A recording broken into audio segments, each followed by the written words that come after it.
Why do the graveyards of the financial markets overflow with the dreams of good people? Have you ever wondered that? You see them every day. The new faces that pop into forums and social media, buzzing with an electric energy. Their posts are filled with screenshots of their first wins, their captions overflowing with words like freedom, to the moon, and my new office.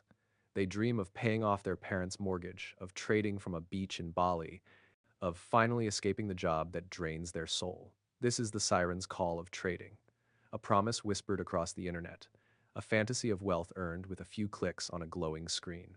And for a brief, intoxicating moment, it feels real. But then, a silence. Fast forward a few months. Where did they go? Their profiles go dormant. Their enthusiastic posts are buried under layers of market noise. They vanish without a word, like ships lost in a fog.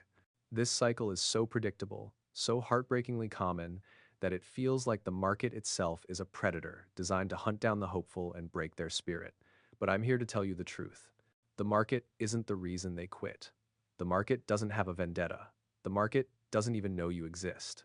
They quit because of what happens times inside, times them when they look at the screen. They quit because trading is not a get-rich-quick scheme. It's a get-to-know-yourself quick scheme.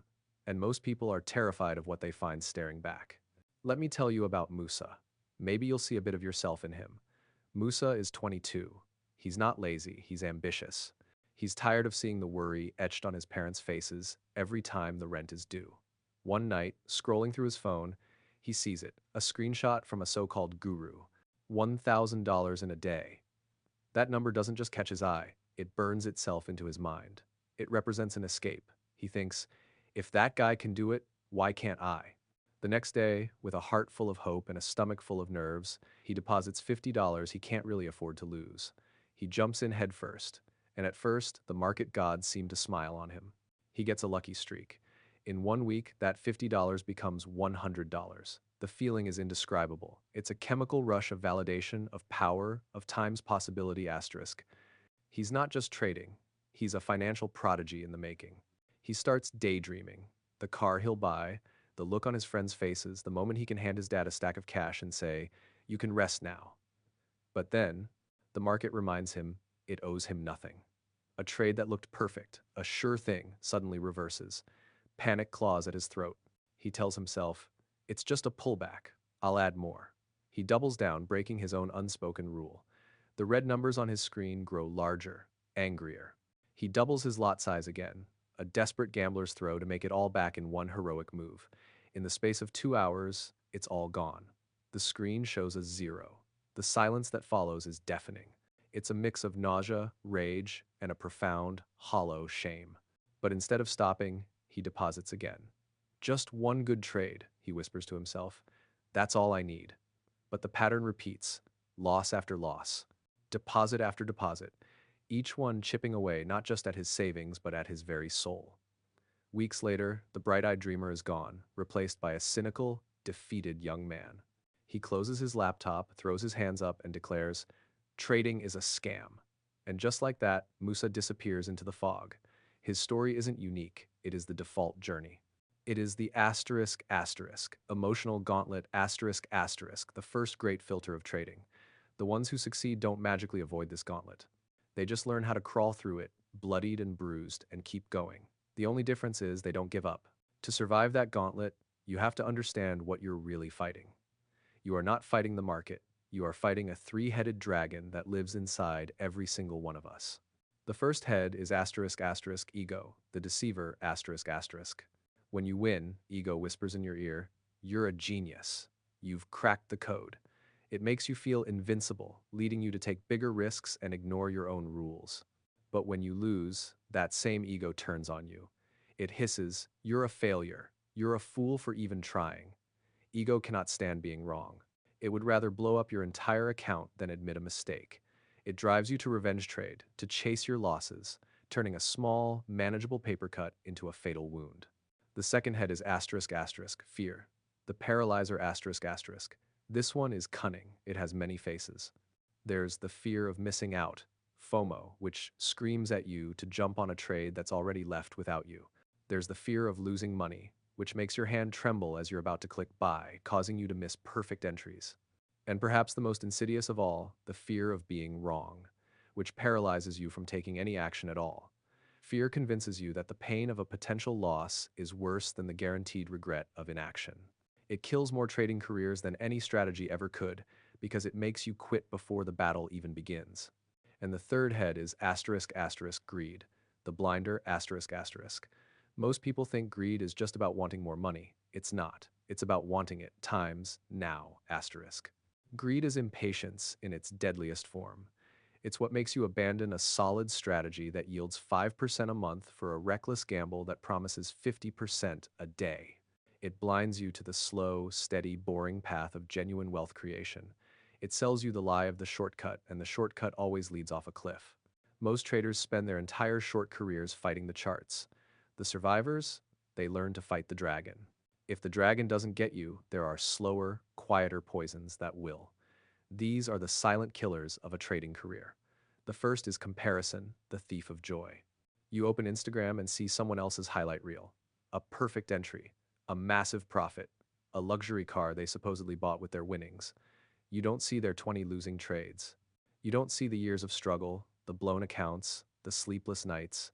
You are measuring your raw, messy, behind-the-scenes reality against their perfectly curated public victory. This comparison drains your spirit. It convinces you that you're falling behind in a race that only exists in your head. Let me tell you about Clara. She was methodical, a brilliant analyst, but she couldn't stop looking at others. Every time she had a small, disciplined win, she'd see someone else post a win 10 times bigger, and her own success would turn to ash in her mouth. She abandoned her own proven process to chase theirs, and her account bled out, a death by 1,000 cuts. She didn't quit because she was a bad trader. She quit because she thought she wasn't a good enough trader compared to an illusion. The second silent killer is impatience, the erosion of process. You wouldn't plant a bamboo seed and come back the next day yelling at the ground because there isn't a forest. You understand it takes years of unseen growth underground before it shoots up. Trading is the same. Building the habits, the journaling, the analysis, the emotional discipline is the underground work. Most people don't have the patience for it. They want the forest without the seasons. When the real, repetitive grind of professional trading sets in, they get bored and quit, never realizing they were just a few seasons away from the breakthrough. And the third, and perhaps the most tragic, is isolation, the echo chamber of doubt. Trading is a lonely journey. You're alone with your screen, alone with your thoughts. When you lose, there's no one there to tell you it's okay, that it's part of the process. Your doubts echo in the silence, growing louder and more monstrous until they're all you can hear. I'm not cut out for this. I'm the only one struggling this much.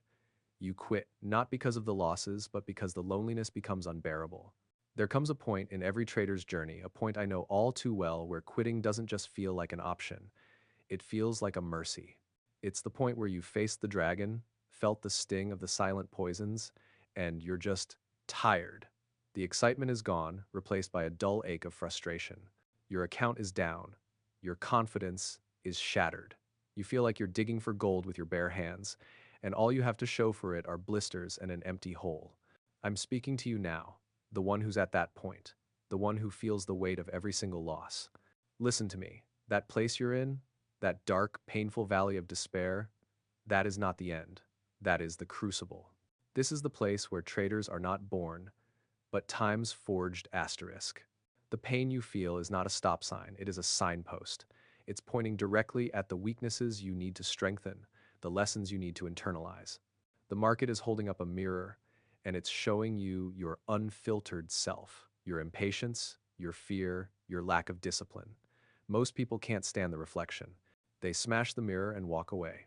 But the ones who make it, the ones who become legends in their own right, they stare into that mirror. They don't flinch. They accept the brutal reflection and they say, okay, time to get to work. They realize the gold isn't in the hole they're digging. The gold is the strength, the discipline, the resilience they are building times while time's digging. The breakthrough doesn't happen when you find the gold. The breakthrough happens when you decide to pick up the shovel one more time when every fiber of your being is screaming at you to quit. So, how do you do it? How do you survive the crucible and walk out the other side? You don't need a secret indicator. You need a set of mental tools, the antidotes to quitting. First, practice radical self-awareness. Start a journal, not just of your trades, but of your feelings. When you took that revenge trade, what did it feel like in your body? A knot in your stomach? A racing heart? When you hesitated on a perfect setup, what was the story fear was telling you? The journal is you holding up the mirror to yourself. You can't fix a flaw you refuse to see. Second, obsess over process, not payouts. Fall in love with the grind. Get a thrill from executing your plan perfectly, even if the trade ends in a small, managed loss. Your job is not to be right. Your job is to be disciplined. The market pays for consistent discipline over the long run, not for sporadic genius. If your process is sound, the profits will eventually find you. Third, embrace the apprenticeship. Reframe your timeline. You are not trying to get rich in 6 months.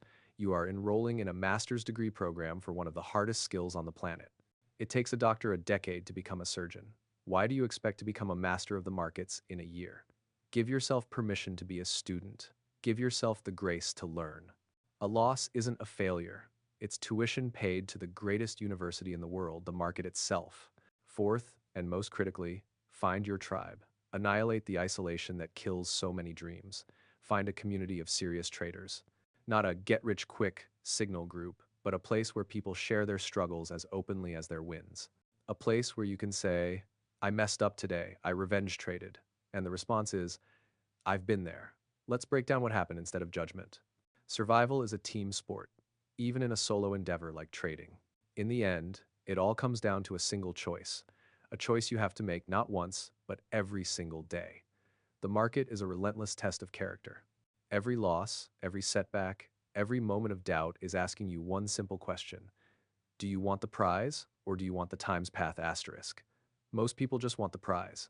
They want the money, the cars, the freedom, without the grueling journey of self-mastery it takes to get there.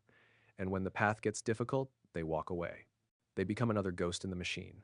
But the few, the survivors, the 5%, they learn to love the path. They understand that the scars they collect along the way are not signs of failure, but symbols of their endurance. They know that consistency is not born from a perfect strategy, but from the relentless refusal to give up on themselves.